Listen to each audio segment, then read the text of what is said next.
চিন্তা যে এত সম্পদের মালিক আমি, আমার তো শুধু মেয়ে, এখন এই সম্পদের কি হবে? আমার মৃত্যুর পরে এই সম্পদের ভাগিদার কে হবে? মেয়ের বাবারা এই দুশ্চিন্তায় ভোগেন।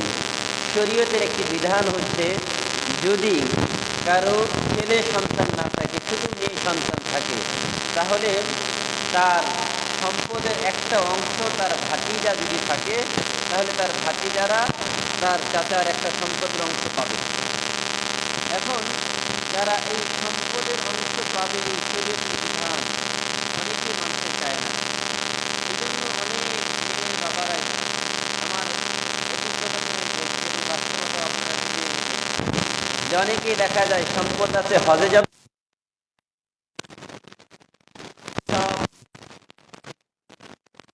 যে হজে যাওয়ার পরে যদি মারা যায়, আর এই সম্পদের ভাগিদার তো আমার ভাতিজারা হবে।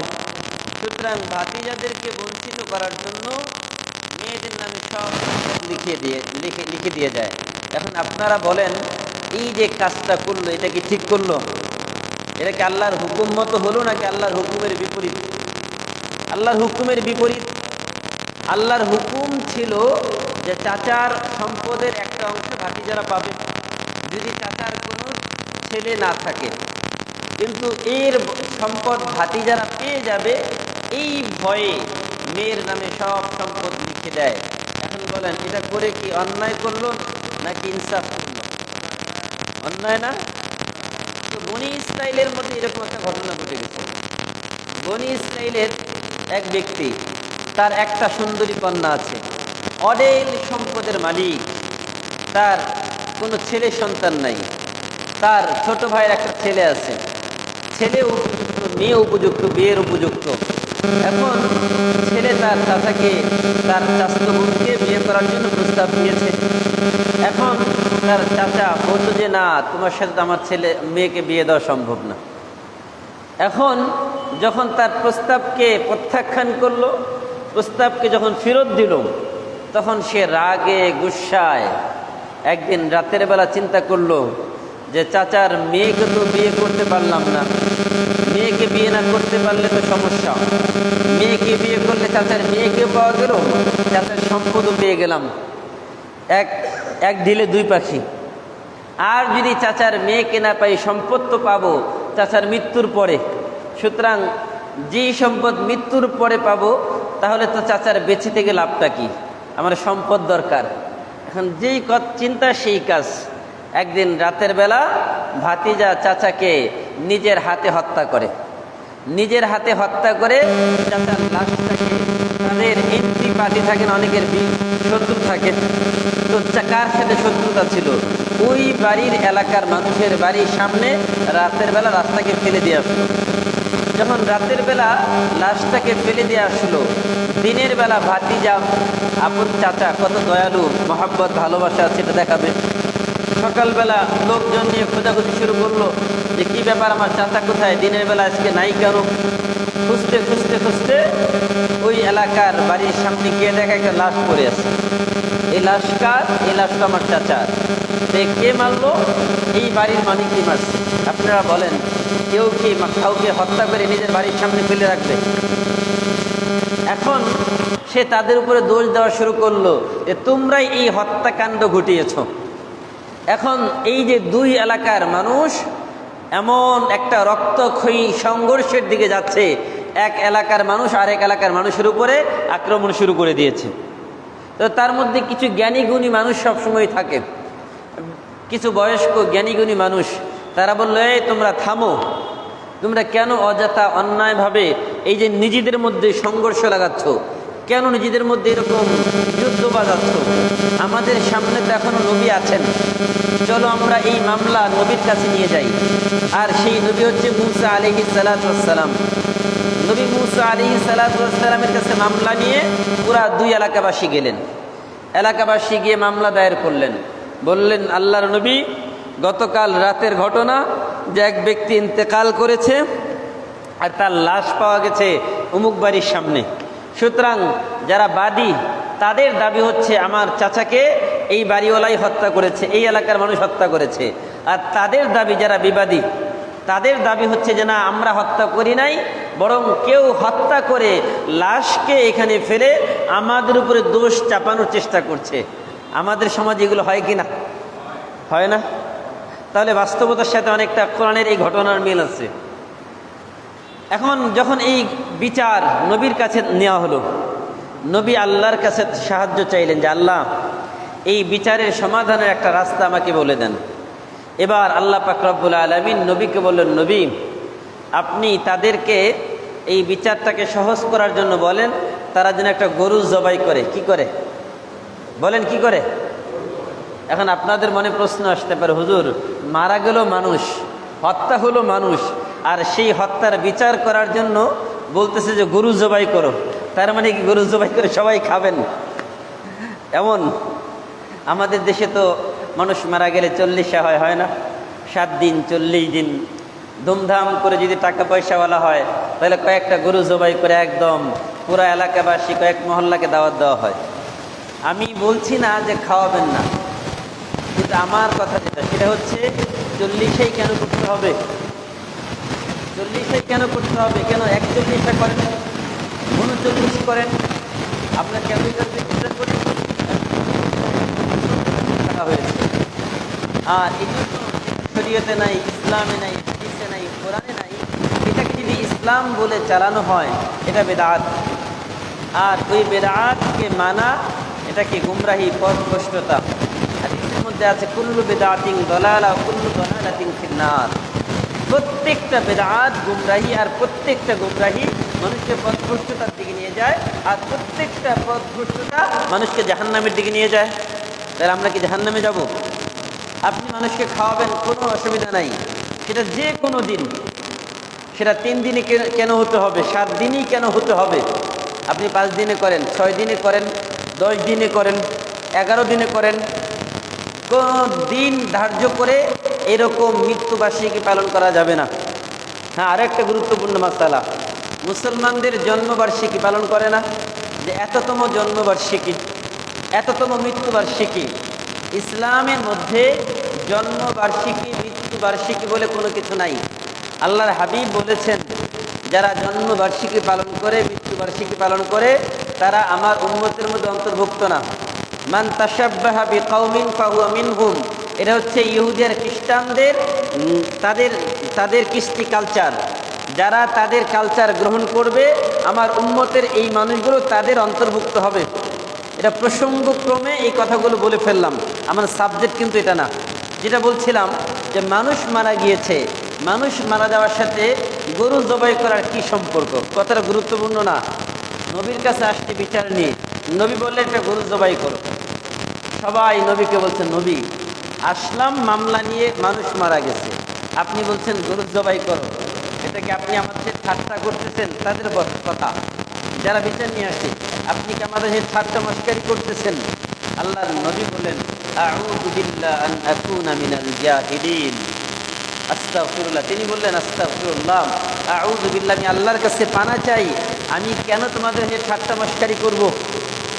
তোমরা গরু জবাই করার জন্য আমি আল্লাহর পক্ষ থেকে আদিষ্ট হয়ে তোমাদেরকে কথা বলেছি।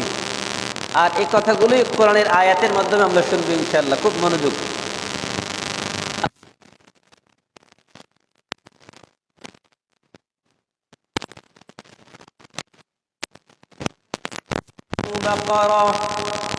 قالوا أتتخذنا هزوا قال أعوذ بالله أن أكون من الجاهلين।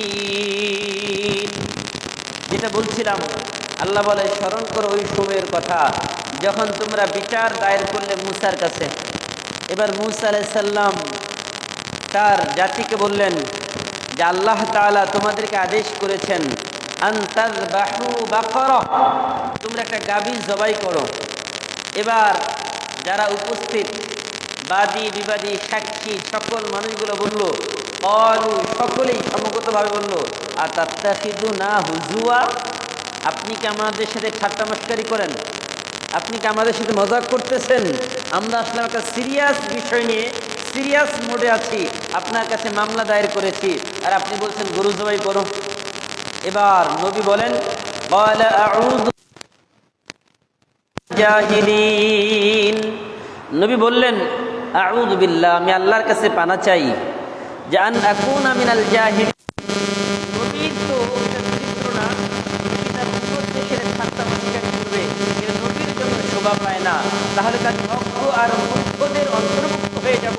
সুতরাং আমি তোমাদের সাথে ঠাট্টা মস্করি করছি না, আমি সিরিয়াস করে তোমরা একটা বুঝতে পাই। যখন নবী বললেন এবার তারা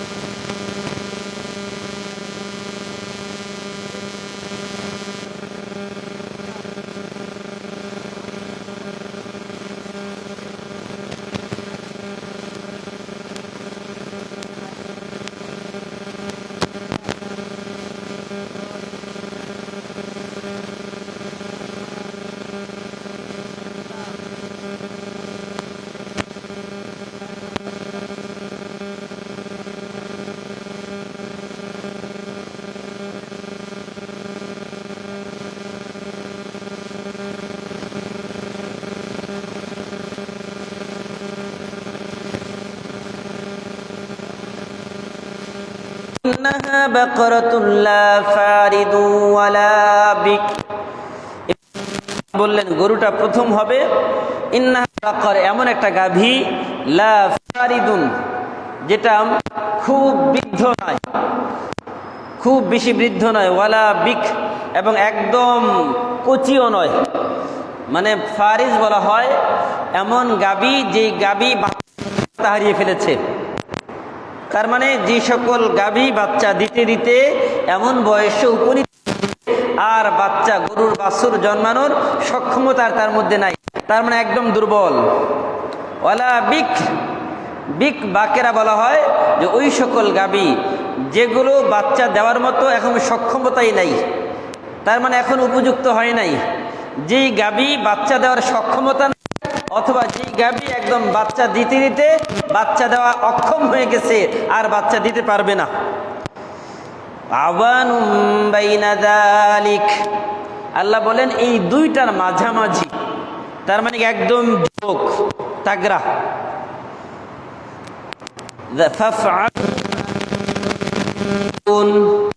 নবী বললেন ফাফআলু, তোমরা এবার করো মা তুফআলুন, যা তোমাদেরকে আদেশ করা হয়েছে। এবার তারা আবার নবীকে প্রশ্ন করছেন, ক্বালু উদউ লানা রাব্বাকা ইউবাইয়্যিন লানা মা লাউনুহা। তারা বলল নবী আপনি আপনার রবকে আবার বলেন যে এই গরুটার রং কেমন। قال إنهم يقولون إنها بقرة صفراء। এবার নবী বললেন আল্লাহ বলেছেন এমন একটা গাভী যেটা হলুদ বর্ণের। কি বর্ণের বলেন? কি বর্ণের? কেমন হলুদ? ফাকিউন লাউনুহা, একদম গাঢ় হলুদ, কোনো কম বেশি হলে হবে না, পুরা শরীরের মধ্যে কোনো খুঁত থাকা যাবে না, একদম গাঢ় হলুদ হতে হবে। রাসূলুন নাযিরিন, যা দৃষ্টিনন্দন, মানুষ দেখলেই আকৃষ্ট হয়, দেখলেই কাছে যায়, দেখতে চায়, এমন একটা গরু হতে হবে। এবার তারা আবার নবীকে প্রশ্ন করল, ক্বালু উদউ লানা রাব্বাকা ইউবাইয়্যিন লানা মা হি।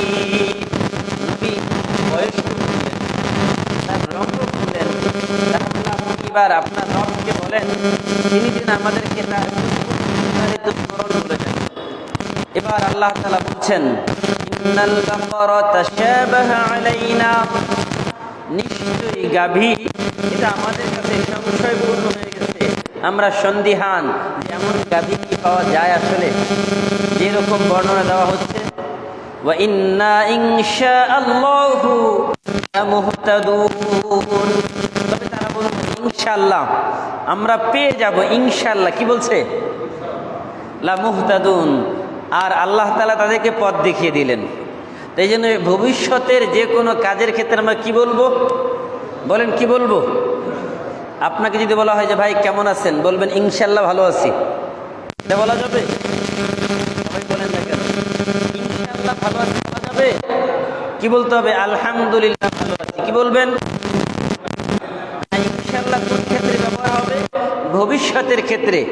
ইনশাআল্লাহ আগামীকাল আমি অমুক জায়গায় যাব, ইনশাআল্লাহ আগামীকাল এই কাজটা করব, ইনশাআল্লাহ আল্লাহ চাহিদা আমি এই জায়গায় এই কাজ করতে চাচ্ছি। ভবিষ্যতের যে কোনো কাজের ক্ষেত্রে, ওয়াদার ক্ষেত্রে, অঙ্গীকারের ক্ষেত্রে, প্রতিশ্রুতির ক্ষেত্রে ইনশাআল্লাহ ব্যবহার হবে। মনে থাকবে ইনশাআল্লাহ? বলেন ইনশাআল্লাহ। তারপরে আলহামদুলিল্লাহ বলতে হয় কোনো আজীব বিস্ময়কর কোনো ঘটনা শুনলে সেক্ষেত্রে বলতে হয় সুবহানাল্লাহ। তো এই জন্য আলহামদুলিল্লাহ, সুবহানাল্লাহ, আল্লাহু আকবার কোথায় বলতে আমরা জানি না, এগুলো জানা দরকার আছে না? তো যেটা বলছিলাম, এবার আল্লাহ বললেন যে গাভীটা কেমন হবে, আরেকটা বর্ণনা দিচ্ছেন।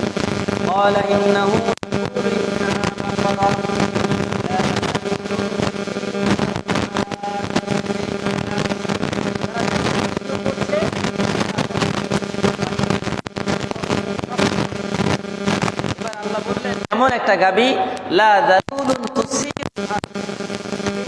দিয়ে কখনো জমিন হাল চাষ করা হয় নাই, যেই গাভী দিয়ে জমিন কখনো হাল চাষ করা হয় নাই।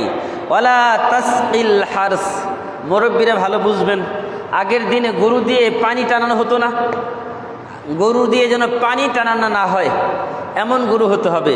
আর গরুর ঘাড়ের মধ্যে জল দিলে যদি পানি টানতে থাকে উঠাই ঘাড়ের মধ্যে দাগ পড়ে যায়। এই জন্য আল্লাহ বলেন ওয়ালা তাসকিল হারস, এমন গরু হওয়া যাবে না যেই গরু দিয়ে হাল চাষ করা হয়েছে আর তার ঘাড়ের মধ্যে জল দেওয়ার কারণে ঘাড়ের মধ্যে দাগ পড়ে গেছে। অথবা এমন গাভীও হওয়া যাবে না যেই পানি সেচের কাজ করা হয়েছে, এই গাভীও হবে না। কেমন হবে? মুসাল্লামাতুন, সকল লা শিয়াতা ফিহা, কোনো দাগ থাকা যাবে না। এখানে একটু দাগ, ওইখানে একটু দাগ আছে না, এমন বিভিন্ন খুঁত থাকে না, আল্লাহ বলেন কোনো খুঁত থাকা যাবে না।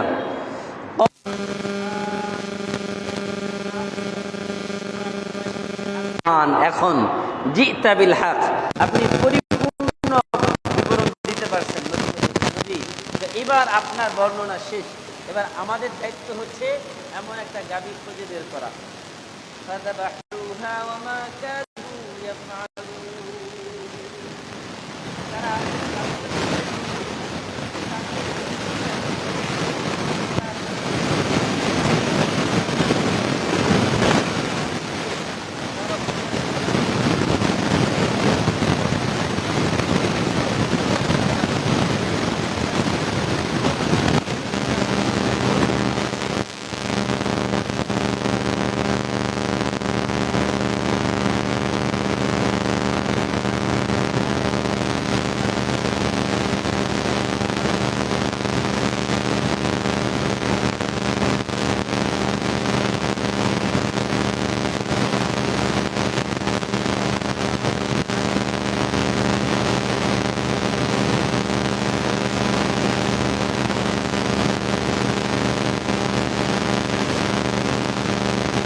প্রচন্ড অভাব, দুর্ভিক্ষ, কোনো টাকা পয়সা নাই, অর্থ নাই, কি খাবে, প্রচন্ড দুর্ভিক্ষ চলছে।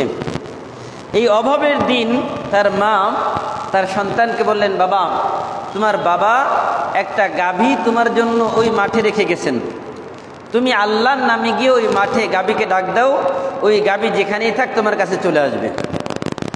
এখন ওই যুবক, ছোটবেলায় বাবা গরু রেখে গেছেন, এখন যুবক সে গিয়ে মাঠে গরুকে ডাক দিয়েছে আল্লাহর নামে, গরু তার সামনে হাজির। হাজির হওয়ার পর যে আমি অমুক ছেলে,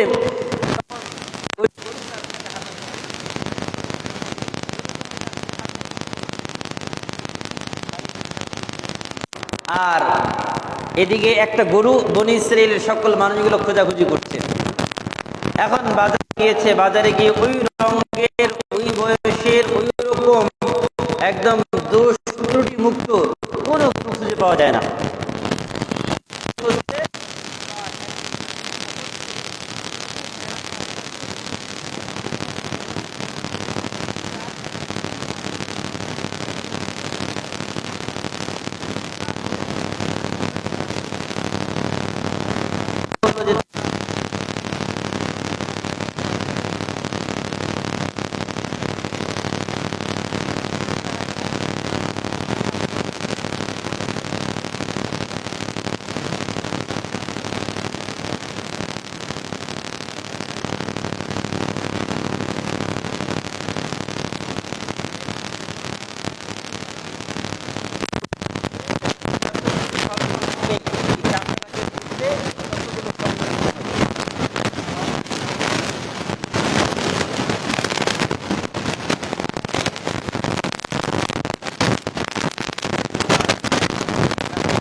নবী, গাভীটা কিন্তু আমার, সুতরাং বেচা বিক্রি আমি করব, কত দাম দর এটা আমার ব্যাপার, আপনি সুপারিশ করেছেন ঠিক আছে, কিন্তু না দিলে কিন্তু কোনো অন্যায় হবে না।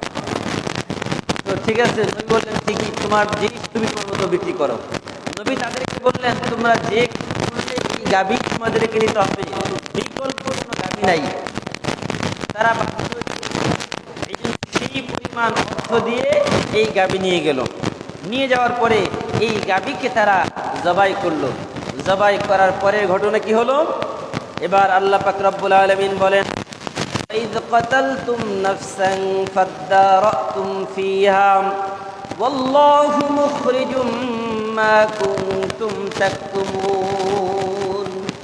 আল্লাহ বলেন ওয়াইদ কতালতুম নাফসান, যখন তোমরা একজন মানুষকে হত্যা করেছো, ফাদ্দারাতুম ফিহা, আর তোমরা একে অপরে একজন আরেকজনকে দোষারোপ করছো যে তুমি হত্যা করেছো, একজন বলে তুমি হত্যা করেছো, এরকম একজন আরেকজনকে বিনা কারণে, বিনা প্রমাণে, বিনা সাক্ষীতে এই যে দোষারোপ করতেছো, ফাদ্দারাতুম ফিহা, একজন আরেকজনের কাঁধে দোষ চাপিয়ে দেওয়া।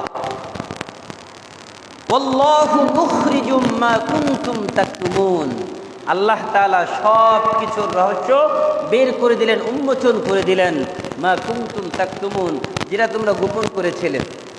তোমরা কে হত্যা করেছে এটা গোপন করেছিলে, কিন্তু আল্লাহ এটা প্রকাশ করেছেন। কিভাবে প্রকাশ করেছেন?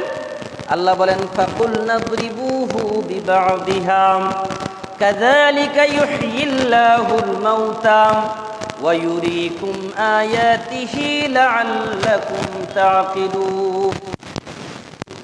আল্লাহ বলেন আমি বললাম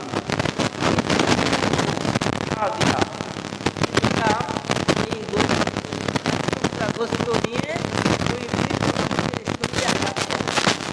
কোন গরু, যেই গরু জবাই করেছে ওই গরুর এক টুকরা গোস্ত দিয়ে ওই মৃত মানুষের শরীরে আঘাত করো। যখন মৃত মানুষের শরীরে গরুর গোস্ত দিয়ে আঘাত করেছে,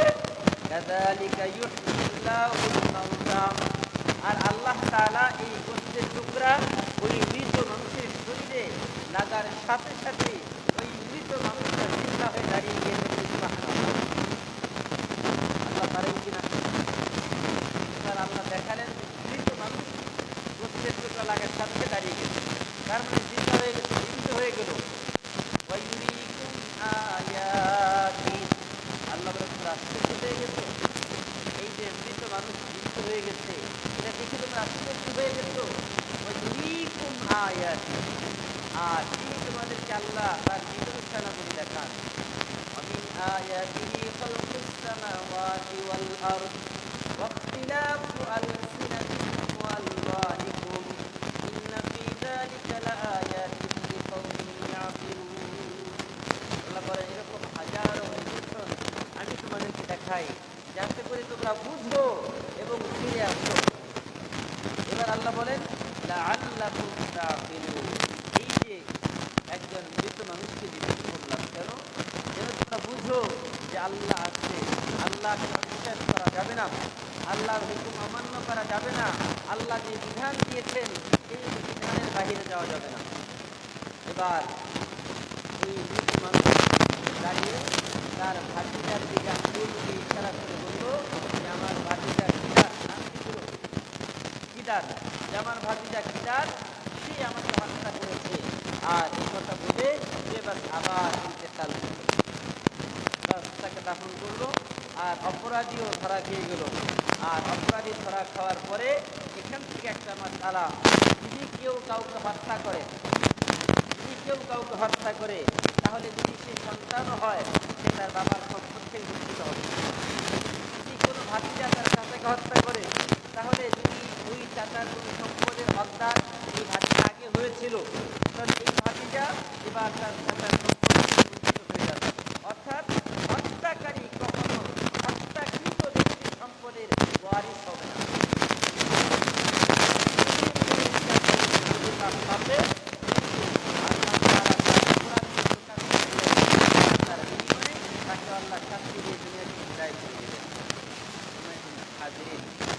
এই সূরার নাম সূরা বাকারা। বলেন সূরার নাম কি? বলেন সূরার নাম কি? সূরা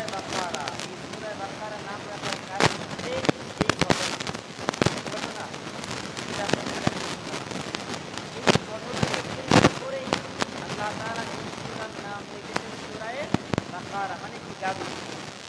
বাকারা মানে কি বলেন? বাকারা মানে কি? গাভী। এই গাভীর নাম কেন রেখেছেন? গাভীর একটা ঘটনা কোরআন কারীমের মধ্যে আছে। এই জন্য এই সূরার নাম সূরা বাকারা।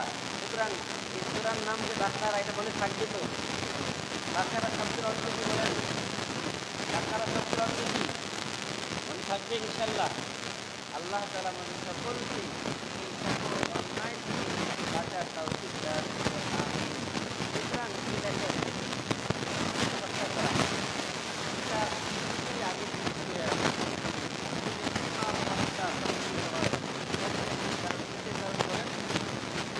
আর নারীর কারণে সম্পদ আর নারী ঘটনা আদম আলাইহিস সালাম হাবিল তার আপন বোনকে হত্যা করেছিল, আপন ভাইকে হত্যা করেছিল, সেটা একটা নারীর কারণে। এই জন্য দুনিয়াতে যত অশান্তির মূলে হচ্ছে এই যে মনে করেন ম্যাক্সিমাম সম্পদ আর নারী। কেন দেখেন এই যে ইরানের সকল বড় বড় যারা কমান্ডার ছিল তাদেরকে এমনভাবে ঘায়েল করেছে একজন জাতিভাবে একজন নারীকে মনে করেন মুসলমানের ভেল ধরে ইহুদি যে ইরানের প্রেসিডেন্টের ওয়েবসাইটে লেখালেখি করে।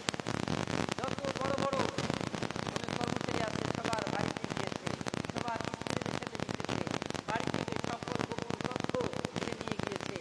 আর এই গোপন তথ্যগুলো বের করে করে একসাথে প্রথম সারির দেশের যত বড় বড় কমান্ডার ছিল তাদের হত্যা করেছে। পৃথিবীর ইতিহাসে যত বড় বড় ঘটনা ঘটেছে সবগুলোর পিছনে না।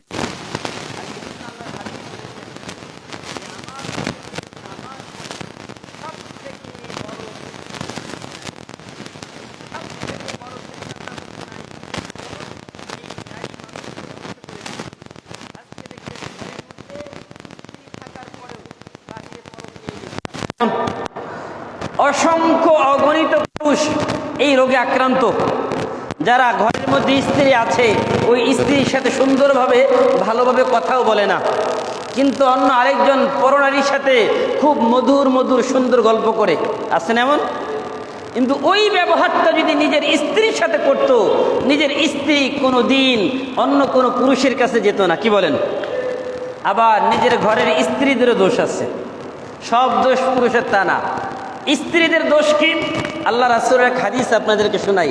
উপরের মাইক যেহেতু চালু, মা বোনরা শুনছে, তাদেরকেও বলা উচিত, শোনা উচিত। যদি কোনো মা বোন নিজের স্বামীর জন্য সেজেগুজে থাকে, তাহলে নফল নামাজ পড়লে যে সওয়াব, ওই পরিমাণ সওয়াব আল্লাহ তাআলা তাকে দান করবে। বলি সুবহানাল্লাহ। তার মানে নারীরা যদি সাজে, এটাও তাদের জন্য সওয়াবের কারণ। কোনো নারী যদি সেজেগুজে তার স্বামীর জন্য অপেক্ষা করতে থাকে, তাহলে আল্লাহ তাআলার রাস্তায় সাদাকা করার সওয়াব আল্লাহ তাআলা তাকে দান করবে। বলি সুবহানাল্লাহ। এই জন্য আমার মা বোনেরা বাড়িতে যখন থাকে তখন পোশাকের দিকে খেয়াল নাই, যে কোনো ময়লা পোশাক পরে কোনো রকম দিন পার করে। আর যখন বাহিরে যায় তখন কত পারফিউম, কত সুন্দর পোশাক, কত সাজুগুজু সব পরে বাহিরে যাচ্ছে। আর ঘরের মধ্যে কোনোদিন পারফিউম লাগায় না, ঘরের মধ্যে কখনো সেন্ট মারে না, ঘরের মধ্যে কখনো ভালো পোশাক পরার প্রয়োজন নাই। এত সুন্দর সুন্দর জামা কিনে দেয়, ওই জামাগুলো ঘরে পরে না কোনোদিন। যখন আত্মীয়র বাড়িতে যাবে, যখন কোথাও বাহিরে মার্কেটে যাবে, ঘুরতে যাবে, তখন ওই পোশাক পরে। বড় আফসোস, এই যে এই পোশাকগুলো বাহিরের মানুষকে দেখানোর উদ্দেশ্য যদি পরে থাকে, এটা জিনার গুনাহ হবে, তার আমলনামায় জিনার গুনাহ হবে। আর যদি এই সুন্দর সুন্দর পোশাকগুলো স্বামীকে খুশি করার জন্য প্রতিদিন রাতে ড্রেস চেঞ্জ করে করে সে পরে, আল্লাহ তাআলা তার আমলনামায় সাদাকা করার সওয়াব দান করবে। সুবহানাল্লাহ। কিন্তু আমাদের মা বোনেরা এই ক্ষেত্রে অলস। আর যখন পুরুষেরা বাহিরে সুন্দর সুন্দর মেয়ে দেখে, নারীদের দিকে তাকায়, দেখে এত সুন্দর সেজেগুজে আছে, এটাকে ভালো লাগে। আর ঘরের দিকে তাকায়, ঘরের স্ত্রী এত সুন্দর কম না, কিন্তু তার মধ্যে সাজুগুজু নাই, কিচ্ছু নাই, ভালো কাপড় পরে না থাকার পরেও, তখন ওই যে দুইটা কম্পেয়ার করে, তুলনা করে, তখন তার নজর যায় বাহিরে, আর সব দোষ ওই দিকে।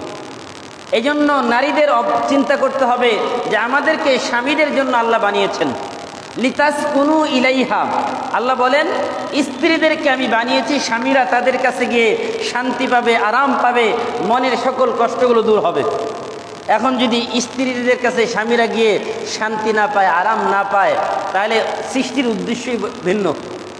এখন দেখা যায় ম্যাক্সিমাম ঘটনা যেগুলো ঘটে আমাদের কাছে আসে, স্বামীরা সারাদিন কাজ করে বাড়িতে যায় আর গেট খোলার সাথে সাথেই এক মাথা অভিযোগ স্বামীর মাথায় দিয়ে দেয়। সারাদিন যত ঘটনা আছে সব বলা শুরু করে, আর এমন সারাদিন বাহিরের সব পেঁচাল পুরুষের মাথায়, আবার ঘরে গিয়ে ফ্রেশ না হতেই আবার দুনিয়ার সব কথা শোনাতে থাকে, বাস মাথা হয় গরম আর সংসারে লাগে অশান্তি। এই জন্য আল্লাহর হাবিব বলেছেন স্ত্রীদের প্রথম কাজ হচ্ছে, স্বামীরা যখন বাহির থেকে ঘরে যাবে তখন স্ত্রীদের প্রথম কাজ হচ্ছে তারা স্বামীকে খুশি করবে।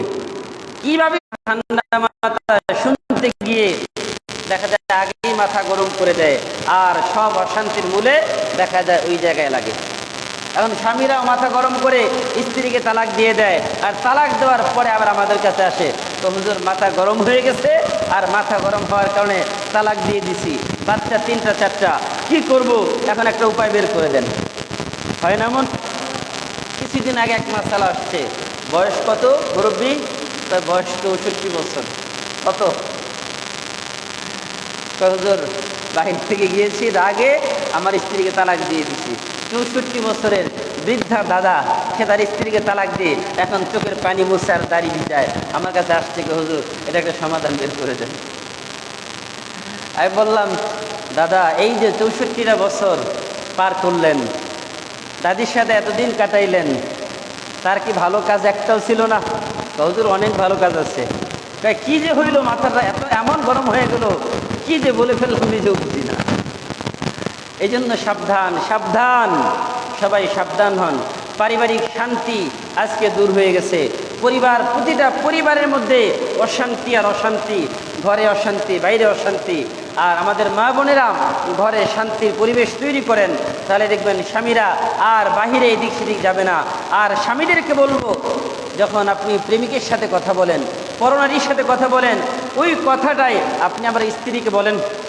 বাহিরে কাজে আসলে মাঝে মাঝে স্ত্রীকে ফোন দেন, তো খবর নেন 2-1 মিনিট, সেটা না সারাদিন যায় কোনো খবর নাই। কিন্তু অন্য মহিলা ফোন দিলে খুব মিষ্টি মিষ্টি কথা বলার সময় হয়, কিন্তু স্ত্রী ফোন দিলে রাগে, হ্যাঁ কি বলো, তাড়াতাড়ি রাখো ফোন, মানে কথা বলার সময় নাই, মানে অনেক ব্যস্ত দেখায়। আর অন্য আরেকজন নারী ফোন দিলে খুব মধুর মধুর মিষ্টি সুরে কথা, এমন আছে না নাই? এগুলো এক একটা রোগ। ফি কুলুবিহিম মারাজ, আল্লাহ বলে এগুলো অন্তরের রোগ। এই অন্তরের যাদের রোগ আছে তাদের অন্তরে মরিচা পড়ে গেছে, আর এই মরিচা দূর করতে হবে। আর এই রোগগুলো দূর করার জন্য আল্লাহর কোরআনের প্রেসক্রিপশন গ্রহণ করতে হবে। আল্লাহর কোরআন মসজিদ যেমন আছে ওই রকম নিজের ঘরের মধ্যেও চালু করতে হবে। আর এর জন্য প্রথম ঔষধ, এটা আজকে আপনাদেরকে সবাইকে দিচ্ছি। ঘরে যখন ঢুকবো, ঢোকার সময় যারা বয়স্ক আছি, 40 বছরে কোনো দিন সালাম দিই নাই, কিন্তু আজকে চাচিকে গিয়ে সালাম দিবেন, পারবেন না? যুবক ভাই যারা আছো, তারা আজকে ভাবিদেরকে গিয়ে সালাম দিবেন, আমাদের বোনদেরকে গিয়ে সালাম দিবেন। যখন সালাম দিবেন আসসালামু আলাইকুম, প্রথমে দেখবেন হাসতে হাসতে অবস্থা খারাপ, হাসতে হাসতে অবস্থা খারাপ হয়ে যাবে। ভাববে যে কী ব্যাপার, এত বছর একদিনও সালাম দিল না, আর আজকে এসে সালাম দেওয়া শুরু করলো কেন? আপনি সালাম দিবেন, আপনিও হাসেন, কিন্তু সালাম দিতে হবে।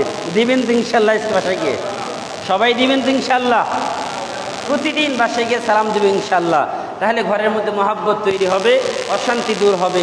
আল্লাহ তাআলা আমাদের সকলকে আমল করার তৌফিক দান করুন।